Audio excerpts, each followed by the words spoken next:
బెంగళూరులో బ్రతుకుతున్న ఎవరైనా సరే ఏ సీజన్లో బ్రతుకుతున్నామో కనిపెట్టడం చాలా కష్టమేనండోయ్.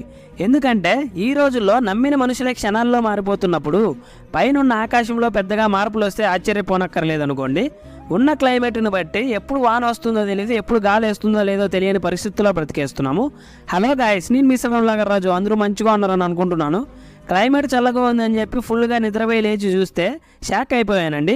ఒక పక్క ఏమో ఫుల్గా వర్షం పడుతుంది, మరో పక్క ఏమో ఎండగా ఉంది. ఏంటో ఈ బెంగళూరు క్లైమేట్ అనిపించింది. ఇకపోతే ఆన్లైన్లో తీసుకున్న ప్యాంట్స్ లూజ్గా ఉన్నాయని చెప్పి పక్కనే ఉన్న మారుతి నగర్కి అయితే వచ్చేసానండి. మారుతి నగర్లో ఏ బట్టల షాప్కి వెళ్ళినా సరే మీ బట్టలకి ఆల్టరేషన్ స్పాట్లోనే చేసేస్తారు. మీరు కూడా కొన్నిసార్లు అయ్యో అనవసరంగా లూజ్గా ఉన్న బట్టలు కొనేసానని చెప్పి చాలాసార్లు బాధపడి ఉంటారు. నేనైతే నా బట్టలన్నీ ఇక్కడే ఆల్టరేషన్ చేయించుకుంటాను. ఈరోజు నేనైతే ఒక ప్యాంట్ అయితే ఆల్టరేషన్ చేయించుకున్నాను. మొత్తం 40 రూపీస్ అయితే అయింది. మీరు నన్ను ఇన్స్టాగ్రామ్లో కూడా ఫాలో అవ్వచ్చు. ప్లీజ్ ఫాలో అవ్వండి, లైక్ చేయండి, షేర్ చేయండి, కామెంట్ చేయండి. మీ సపోర్ట్ ఎల్లప్పుడు ఉంటుంది ఆశిస్తూ లవ్ యూ ఆల్.